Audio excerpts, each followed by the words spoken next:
Hello guys, आप सभी की तैयारी कैसे चल रही है? तो आज हम लोग इंडियन इकोनॉमी 1950 और 1990 ये इसको हम लोग करने वाले हैं। तो इंडियन इकोनॉमी 1950 से 1990 के बीच में जो भी कुछ हुआ उसको हम लोग पढ़ेंगे। तो हमारा कंट्री बहुत टाइम से क्या था कि अंग्रेजों का गुलाम था। ठीक है, अंग्रेज उन पे शासन कर रहे थे, हमारे देशवासियों पे जो अंग्रेज है वो शासन कर रहे थे। इस बीच इसके कारण जब हमारा देश आज़ाद हुआ तो भी उसकी जो बहुत सारी प्रॉब्लम्स हो गए उनको वो बहुत हमारा देश की जो इकोनॉमी है वो बहुत वीक हो गई, बहुत स्लो हो गई। उसको फिर से आगे लाने के लिए बहुत कुछ करना पड़ा। ठीक है, तो वही सारी चीज़ों को अभी हम लोग पढ़ेंगे। ठीक है, तो कॉलोनियल रूल था, ब्रिटिश रूल था हमारे ऊपर, जिस कारण हमारी इकोनॉमी काफ़ी बहुत स्लो हो गई थी। काफ़ी साल से अंग्रेजों ने उन पर टॉर्चर किया, शासन किया। देखिए, इंडियन इकोनॉमी 1950 से 1990 की हम देखते हैं। तो यहाँ पे हम लोग बहुत सारी चीज़ें देखेंगे, जैसे कि इकोनॉमिक सिस्टम देखेंगे, प्लानिंग कमीशन देखेंगे, फिर एग्रीकल्चर सेक्टर को कैसे बढ़ाया गया, प्रोडक्शन सेक्टर को कैसे बढ़ाया गया, ये सारी चीज़ें हम लोग इसमें देखने वाले। तो पार्ट पार्ट में हम लोग छोटे छोटे हिस्सों में देखेंगे, तो ये हमें पढ़ना काफ़ी आसान होगा। ठीक है, तो सबसे पहले हम लोग देखेंगे इकोनॉमिक सिस्टम। ठीक है, सबसे पहले हम लोग देखेंगे इकोनॉमिक सिस्टम। तो सबसे पहले इंडियन इकोनॉमी में देखिए, economy consist of the economic system, ठीक है, ऑफ अ कंट्री और region in terms of production and consumption of goods and service. ठीक है, तो सबसे पहले इकोनॉमी को प्रोडक्शन और कंजम्पशन के लिए कुछ सिस्टम चाहिए था, कोई तरीका चाहिए था। ठीक है, तो सबसे पहले हमारी जो इकोनॉमी थी वो 3 तरह की बनी। ठीक है, 3 तरह की थी। फर्स्ट है capitalistic economy, second is socialist economy, third is mixed economy. ठीक है, तो इंडिया ने ये तीनों इकोनॉमी में से किसको अपनाया? इंडिया ने मिक्स्ड इकोनॉमी को अपनाया। अब पहले जान लेते हैं कि इकोनॉमी 3 तरह की है। ठीक है, कैपिटलिस्ट क्या है, सोशलिस्ट क्या है, मिक्स्ड इकोनॉमी क्या है। ठीक है, तो ये जो कैपिटलिस्ट इकोनॉमी है, यहाँ पे कंज्यूमर और प्रोड्यूसर, इस पे फोकस किया गया। कंज्यूमर पे और प्रोड्यूसर पे, जो कंज्यूम करता है और जो प्रोड्यूस करता है, इस पे फोकस किया गया। ठीक है, यहाँ पे क्या था कि everyone is independent to choose his or her own business occupation। ठीक है, तो यहाँ पे जो कैपिटलिस्ट इकोनॉमी थी, यहाँ पे हर कोई आज़ाद है, इंडिपेंडेंट है, वो अपने हिसाब से अपना काम चूज कर सकता है। ठीक है, यहाँ पे कोई गवर्नमेंट का इंटरफेरेंस नहीं, अपने हिसाब से कोई भी काम या पेशा ऑक्यूपेशन चूज कर सकता है। ठीक है, इस कैपिटलिस्ट इकोनॉमी को बोलते हैं फ्री ट्रेड इकोनॉमी। ठीक है, ये क्या था? Free trade economy. इसके बाद है सोशलिस्ट इकोनॉमी। ठीक है, तो इकोनॉमी मैंने बोला 3 टाइप की, एक टाइप हम लोग ने देख लिया है कैपिटलिस्ट इकोनॉमी, दूसरा हमारा क्या है? सोशलिस्ट इकोनॉमी, तीसरा है मिक्स्ड इकोनॉमी। ठीक है, सोशलिस्ट इकोनॉमी क्या है? ये owned and controlled by society. यहाँ पे जितने भी इंपॉर्टेंट डिसीजन है वो कौन लेगा? गवर्नमेंट लेगा। सोशलिस्ट इकोनॉमी में जितने इंपॉर्टेंट डिसीजन है वो गवर्नमेंट लेगा। कैपिटलिस्ट इकोनॉमी में जो भी इंपॉर्टेंट डिसीजन है, कोई भी इंडिविजुअल पर्सन अपना कोई भी काम स्टार्ट कर सकता है, सारे डिसीजन वो खुद लेता है। ठीक है, सोशलिस्ट में सारे इंपॉर्टेंट डिसीजन कौन लेता है? गवर्नमेंट लेता है। लेकिन यहाँ पे जो इंडिया ने अपनाया वो कौन सी इकोनॉमी थी? मिक्स्ड इकोनॉमी थी। मिक्स्ड इकोनॉमी क्या है? ये मिक्स्ड फॉर्म में, मतलब कि यहाँ पे कैपिटलिस्ट भी है, यहाँ पे सोशलिस्ट भी है। ठीक है, दोनों का कॉम्बिनेशन है मिक्स्ड इकोनॉमी। मिक्स्ड इकोनॉमी में प्राइवेट एंड पब्लिक सेक्टर दोनों ही है। ठीक है, मिक्स्ड इकोनॉमी में प्राइवेट सेक्टर एक इंडिविजुअल भी है और साथ में गवर्नमेंट भी है। ठीक है, तो इंडिया ने किसको अपनाया? मिक्स्ड इकोनॉमी को अपनाया। ठीक है, तो ये तो हमारी इकोनॉमी ने मिक्स्ड इकोनॉमी को अपनाया। लेकिन इकोनॉमी में बहुत सारे प्रॉब्लम क्रिएट हुए, जैसे कि हम लोग ने पढ़ा है central problem of an economy. जैसे कि इसमें से 3 प्रॉब्लम है। एक है व्हाट टू प्रोड्यूस,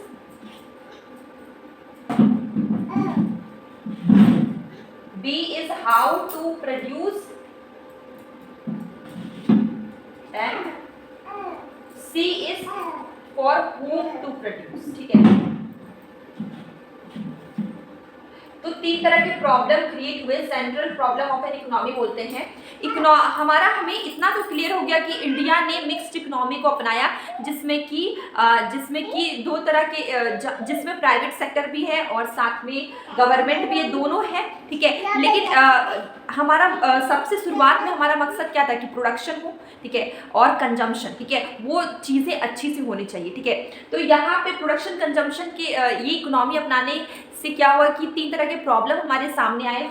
कि सबसे पहले क्या प्रोड्यूस करें, फिर कैसे प्रोड्यूस करें, कौन सा टेक्निक यूज करें, लेबर इंटेंसिव टेक्निक या फिर कैपिटल इंटेंसिव टेक्निक। अब ये लेबर इंटेंसिव और कैपिटल इंटेंसिव टेक्निक क्या होती है?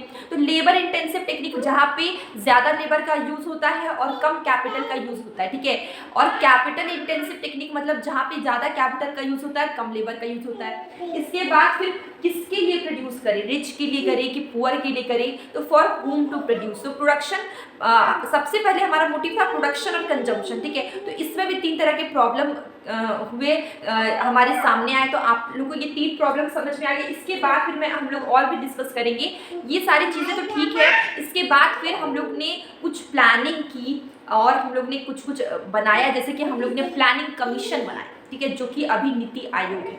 तो इसके आगे हम लोग प्लानिंग कमीशन पढ़ेंगे, ठीक है, जिसको हम लोग पंचवर्षीय योजना बोलते हैं, जहाँ पे फर्स्ट 5 ईयर प्लान में हम लोग ने एग्रीकल्चर पे फोकस किया। इसके बाद सेकेंड 5 ईयर प्लान में हम लोग ने प्रोडक्शन इंडस्ट्री पे फोकस किया। फिर थर्ड में एग्रीकल्चर प्रोडक्शन को बढ़ाने कैसे और आगे तक ले जाएं, इस पे फोकस किया। तो इसके बारे में भी हम लोग पढ़ने वाले हैं।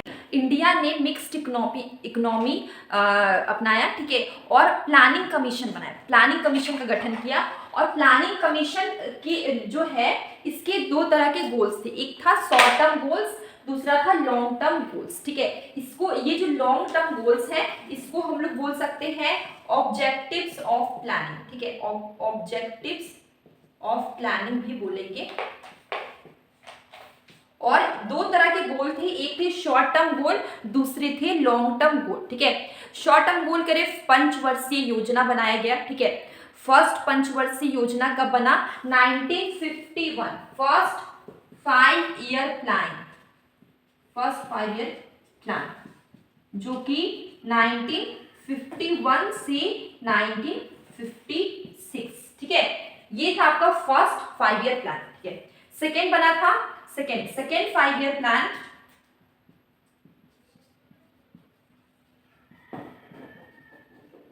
1956 to 1961, थर्ड 5 ईयर प्लान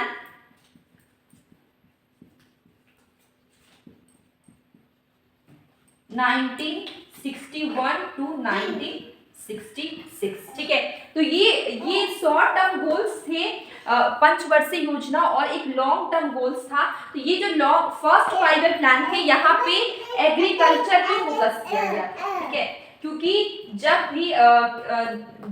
अंग्रेजों का शासन था, कॉलोनियल रूल था, उस समय क्या था कि अंग्रेज हमसे ऐसे कॉमर्शियल क्रॉप की खेती करवाते थे हमारे किसानों से। तो जो हमारी जो जमीन थी उसकी स्थिति बहुत बिगड़ गई थी, उसको सुधारने के लिए, और जो हमारी किसानों की स्थिति थी वो भी बहुत खराब हो गई थी, तो उसको सुधारने पे फोकस किया गया, एग्रीकल्चर पे फोकस किया गया। फर्स्ट में, सेकेंड में इंडस्ट्री पे फोकस किया, उद्योग पे फोकस किया गया।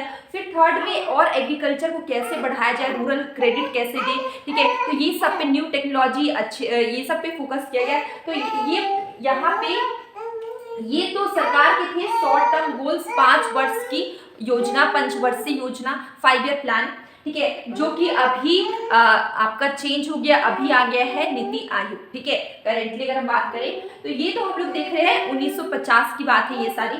और इसके लॉन्ग टर्म गोल्स थे जहाँ पे इकोनॉमिक ग्रोथ था, मॉडर्नाइजेशन था, फुल एम्प्लॉयमेंट था, इक्विटी, सेल्फ रिलायंस, ठीक है। ये सारे लॉन्ग टर्म गोल्स थे, ठीक है। तो इकोनॉमी का ग्रोथ, अगर एग्रीकल्चर, प्रोडक्शन, ये सारी चीजें अच्छे से चलेगी, लोगों का जो लाइफ स्टाइल है, ठीक है, वो अच्छा होगा, तो इकोनॉमी का ऑटोमेटिकली ग्रोथ होगा। अगर एग्रीकल्चर अच्छी होगी तो जो हमारा जीडीपी है वो भी अच्छा होगा, ठीक है। इसके अलावा मॉडर्नाइजेशन मतलब कि न्यू टेक्नोलॉजी का यूज करना, बहुत एफिशिएंटली यूज करना, साथ साथ लोगों की सोच बदलना, ठीक है। तो एक तो न्यू टेक्नोलॉजी का भी यूज करना है, लोग एजुकेशन की ओर भी बढ़े, ठीक है, और नई तकनीक को अपनाए, अपना जीवन में सुधार करे, अपनी लाइफ को और भी बेहतर बनाए, ठीक है। तो ये मॉडर्नाइजेशन पे भी फोकस करना था, जो कि लॉन्ग टर्म गोल था। फुल एम्प्लॉयमेंट, कोई भी इंसान बेरोजगार ना हो, उन्हें काम मिले, ठीक है, कि सब कोई के पास काम हो, क्योंकि लोग एकदम भी ऐसे थे कि बहुत बुरी स्थिति आ गई थी, जब हमारा देश आज़ाद हुआ, क्योंकि बहुत सालों से गुलामी में थे, तो उसके बाद लोगों के पास काम नहीं था, लोगों के पास खाना नहीं था, घर नहीं था, तो वो सभी को काम मिलेगा तो ऑटोमेटिकली सारी चीज़ें, बेसिक नीड्स भी फुलफिल हो जाएगी। ठीक है, इक्विटी मतलब हर किसी को इक्वल अपॉर्चुनिटी मिले। ठीक है, क्योंकि यहाँ पे क्या होता है कि बहुत सारे लोग बहुत गरीब हैं और कुछ लोग बहुत अमीर हैं। ठीक है, किसी किसी को काम करने की अपॉर्चुनिटी मिलती है, किसी को नहीं मिलती, तो यहाँ पे फोकस किया गया इक्वल, सबके साथ समान व्यवहार हो, सबको समान अधिकार मिले, सबको काम करने का समान इक्वल अपॉर्चुनिटीज मिले। ठीक है, इसके बाद सेल्फ रिलायंस, जो कि अभी आप समझ सकते हैं बहुत लोग एंटरप्रेन्योर बनते हैं। ठीक है, खुद का बिजनेस स्टार्ट करते हैं, आत्मनिर्भर बनते हैं। ठीक है,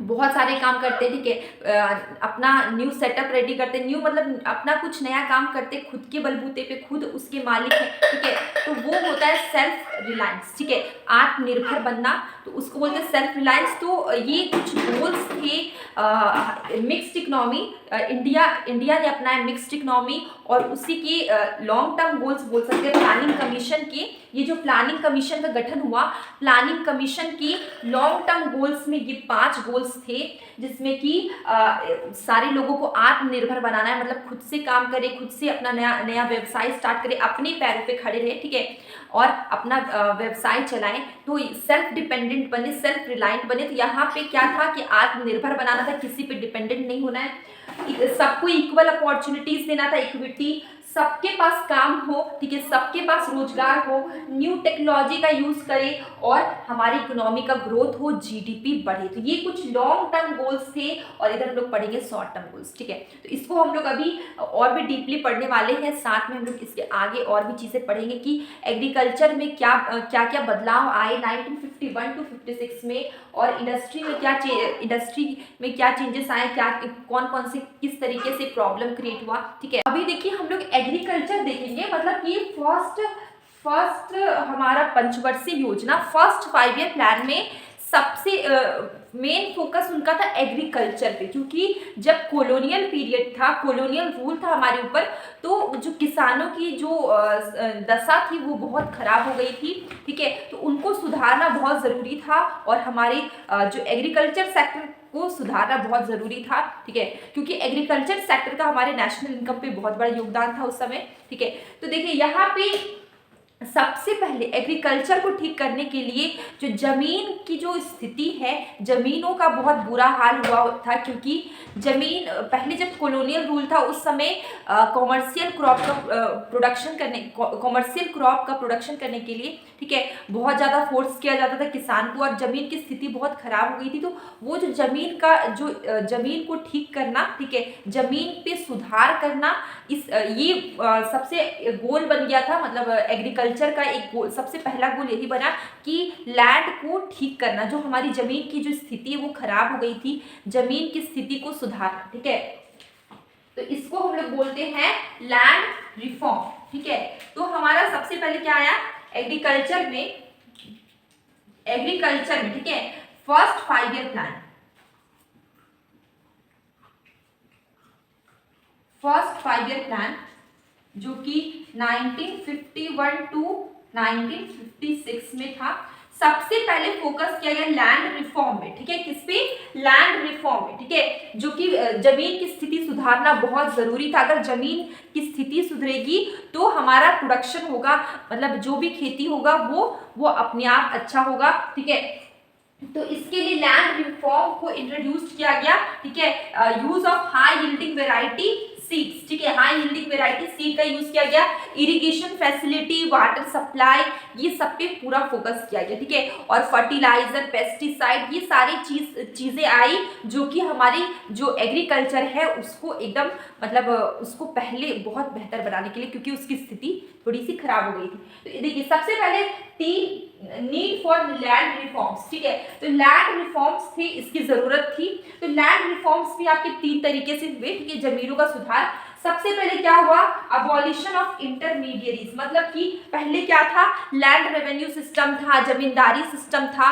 तो इससे क्या होता, जमीन पे कर लगना या फिर जमींदारी सिस्टम था, जिसके कारण क्या हुआ कि हमारे किसानों का बहुत बुरा हाल था जमींदारी सिस्टम के कारण। तो सबसे पहले क्या हुआ, ये जो जमींदारी सिस्टम था उसको हटा दिया गया, पूरी तरह से उसको हटा दिया गया, ठीक है। तो अब जो किसान है उनको, जिनका खेत है उनको उनका पूरा हक मिल गया, पूरा खेत उन्हें मिल गई, उन्हें किसी को टैक्स नहीं देना है, ठीक है।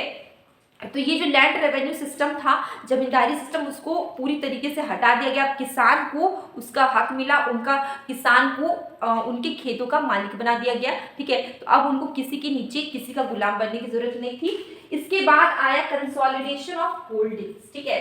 तो यहाँ पे क्या होगा कि कंसोलिडेशन ऑफ होल्डिंग में क्या होता है कि बहुत सारे लोग हैं, ठीक है, जिनका अलग अलग जगह पे खेत है, जैसे कि थोड़ा सा मध्य प्रदेश में है, थोड़ा सा कहीं और है, थोड़ा सा कहीं और है, तो अलग अलग जगह पे छोटे छोटे खेत थे, ठीक है, जिस कारण वो प्रोडक्शन थोड़ा सा यहाँ करेंगे, थोड़ा सा यहाँ करेंगे, तो वो ठीक से एग्रीकल्चर नहीं कर पा रहे, ठीक से खेती नहीं कर पा रहे। तो उन्हें क्या किया गया कि छोटे छोटे खेतों के बदले में एक किसान को एक बड़ा खेत दिया गया, ताकि वो बहुत अच्छे से अपने तरीके से, अपने सारे टेक्निक का यूज करके वो अच्छे से खेती करे, ठीक है। तो यहाँ पे क्या है, जो भी छोटे छोटे खेत है उन सभी के बदले में उन्हें एक बड़ा खेत दिया गया, किसानों को एक बड़ा खेत दिया गया ताकि वो अच्छे से खेती कर पाए, ठीक है।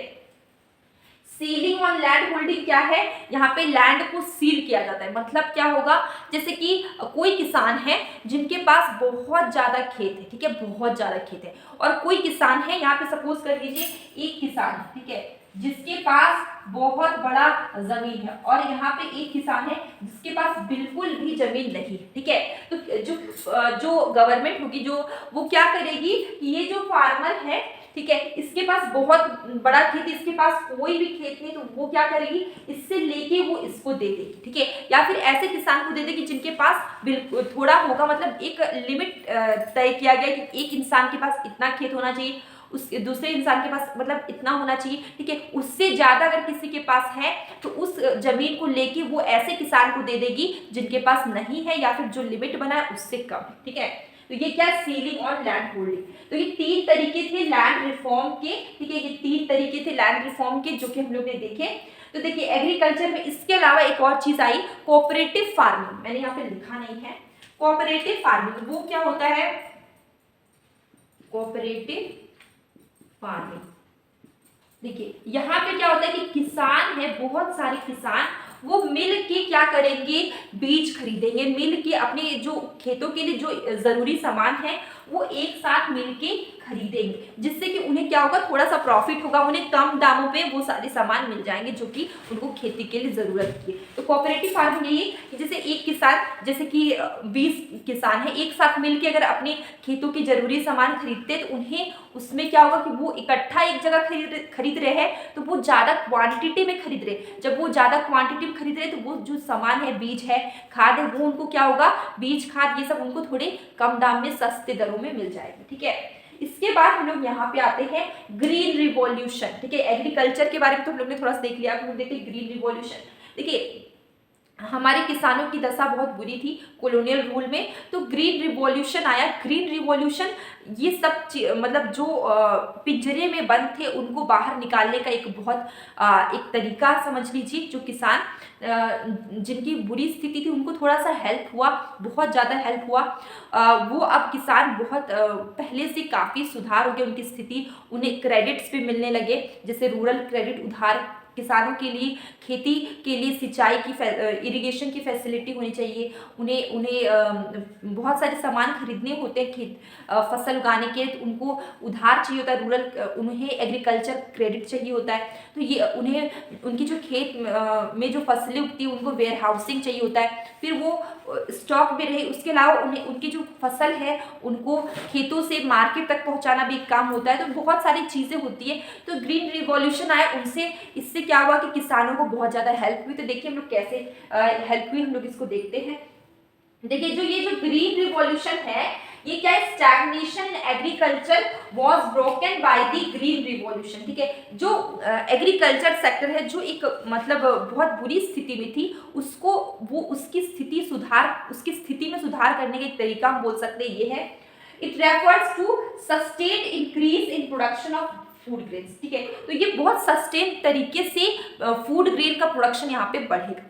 कैसे बढ़ेगा, HYV सीड्स का यूज होगा, फर्टिलाइजर का यूज होगा, पेस्टिसाइड का यूज होगा, आपको तो जानते ही है। इसके बाद इरिगेशन फैसिलिटी मतलब वाटर सप्लाई, क्योंकि खेतों को पानी की बहुत ज़रूरत है। ठीक है, तो पहले क्या होता था कि जो किसान है वो सिर्फ बारिश पे डिपेंडेंट होते थे कि बारिश होगा तो उनके खेतों में पानी होगी, लेकिन अब ग्रीन रिवॉल्यूशन आया, इसके बाद क्या हुआ कि जो किसान है वो बारिश पे डिपेंडेंट नहीं है। अब उनको खेतों में उनको काफ़ी तरीके से उनके खेतों में सिंचाई की जो भी फैसिलिटी है, इरिगेशन की जो भी फैसिलिटी, वाटर सप्लाई बहुत ही आसानी तरीके से होने लगा, उन्हें खाद मिलने लगा, फर्टिलाइजर मिलने लगा, HYV सीड्स मिलने लगे। तो इससे क्या हुआ कि खेतों की मतलब जो खेतों में हरियाली आ गई, धान की गेहूं की फसलें उगने लगी। लेकिन देखिए मैंने यहाँ पे कुछ बेनिफिट्स लिखे हैं जो कि ग्रीन रिवॉल्यूशन से हुए, जैसे कि availability of inputs, farmer use HYV seeds, pesticides, irrigation facility. ठीक है, जिससे कि वेल डेवलप्ड एग्रीकल्चर मेथड। ठीक है, तो एक अच्छे एग्रीकल्चर मेथड का यूज हुआ जिससे कि प्रोडक्शन बढ़ा।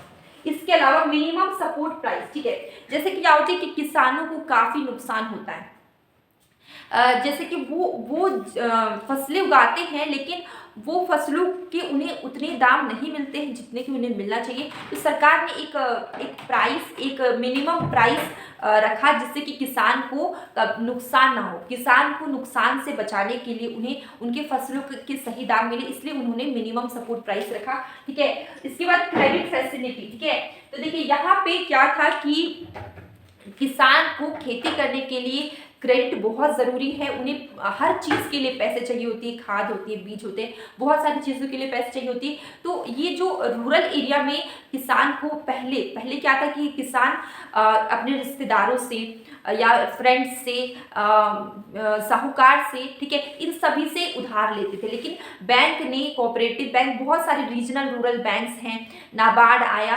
बहुत सारे बैंक थे जिन्होंने रूरल एरियाज में जो फार्मर्स है उनको क्रेडिट देने लगे और उन्हें गाइडलाइन भी देने लगे कि किस तरीके से काम किया जाए। ठीक है, जिससे कि क्या हुआ कि फार्मर्स का मार्गदर्शन हुआ। ठीक है, तो वो उनको गाइडलाइंस मिला।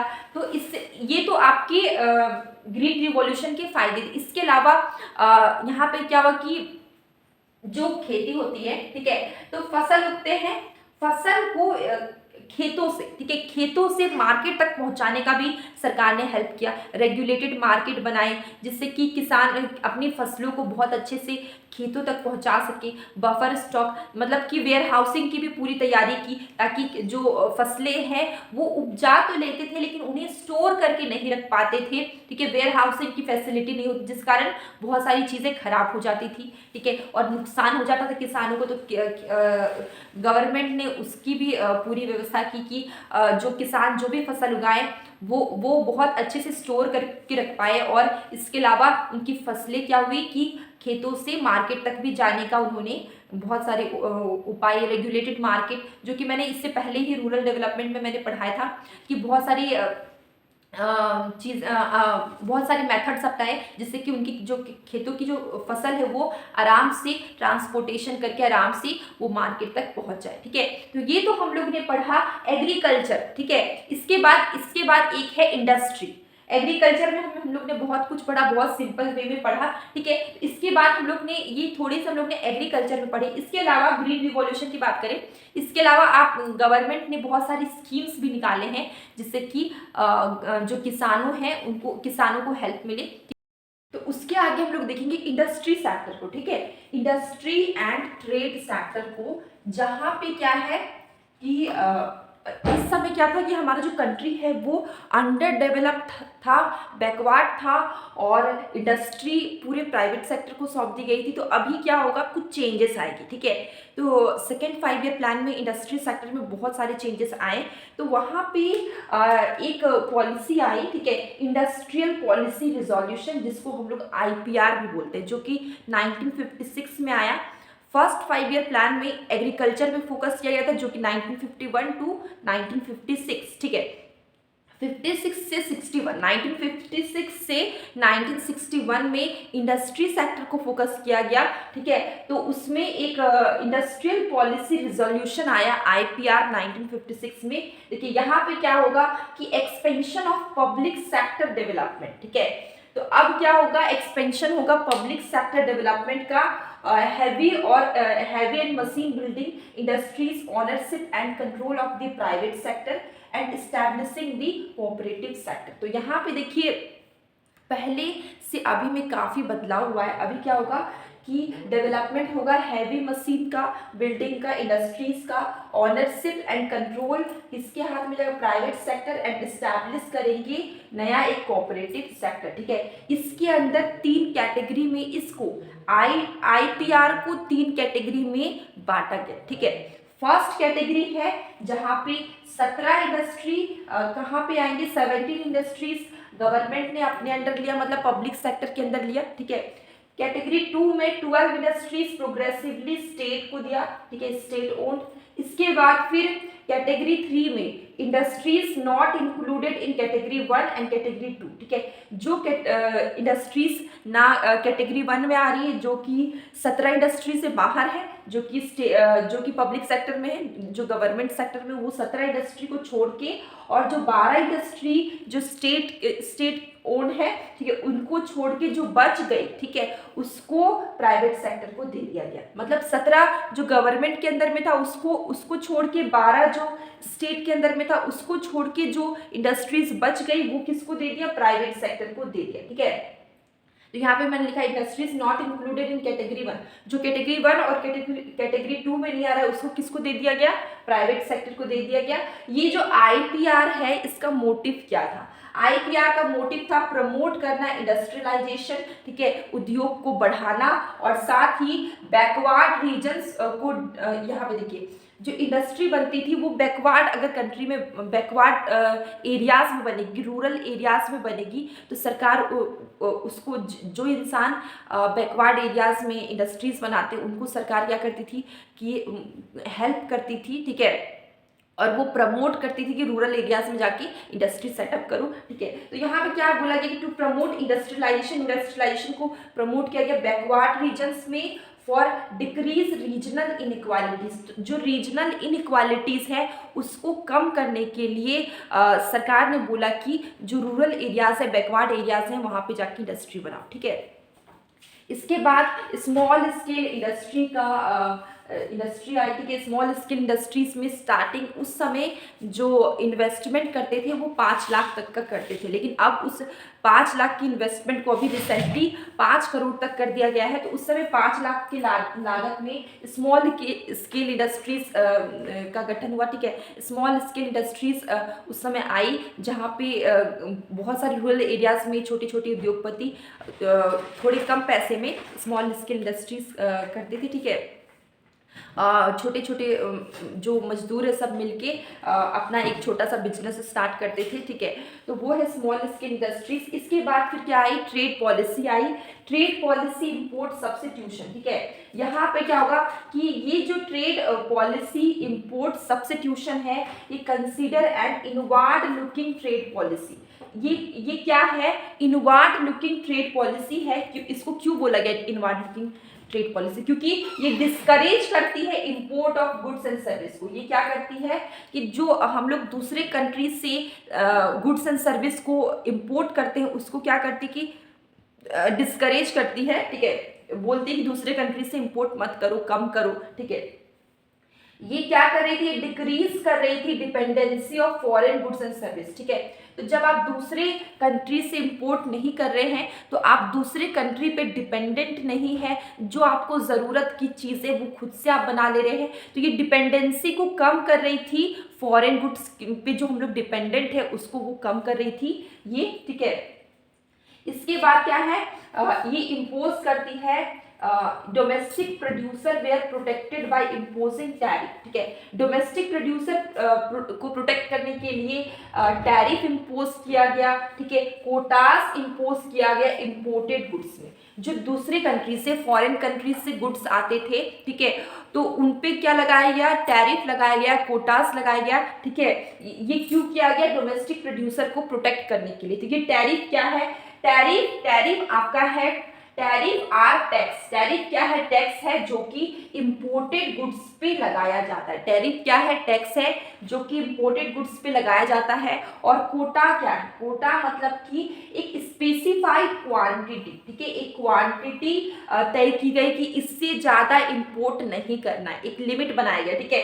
तो quotas are specified quantity which can be imported from foreign countries, ठीक है। फॉरेन कंट्रीज से अगर कोई सामान मंगा रहे हैं तो उसका एक लिमिट बनाया गया कि इससे ज्यादा नहीं मंगाना, तो वो कोटा से, ठीक है। एक स्पेसिफाइड क्वांटिटी, ठीक है, एक क्वांटिटी तय किया गया कि इतना ही क्वांटिटी इंपोर्ट करना है, तो ये क्या है, कोटा है। टैरिफ क्या है, इंपोर्टेड गुड पे जो टैक्स लगती है वो क्या है, टैरिफ है। तो ये सारी चीजें इसलिए की गई ताकि डोमेस्टिक प्रोड्यूसर को थोड़ा प्रोटेक्ट किया जाए, ठीक है। तो ये हमारा इंडस्ट्री था, जो इंडस्ट्रियल सेक्टर था, इंडस्ट्रियल ट्रेड था, जो कि ये डेवलपमेंट आपका 1956 टू 1961 में हुआ, सेकेंड 5 ईयर प्लान में हुआ था, ठीक है। तो ये हमारा कंप्लीट हो गया चैप्टर, ठीक है, जो कि काफी लंबा था। अब हम लोग मिलेंगे कल एक न्यू वीडियो में।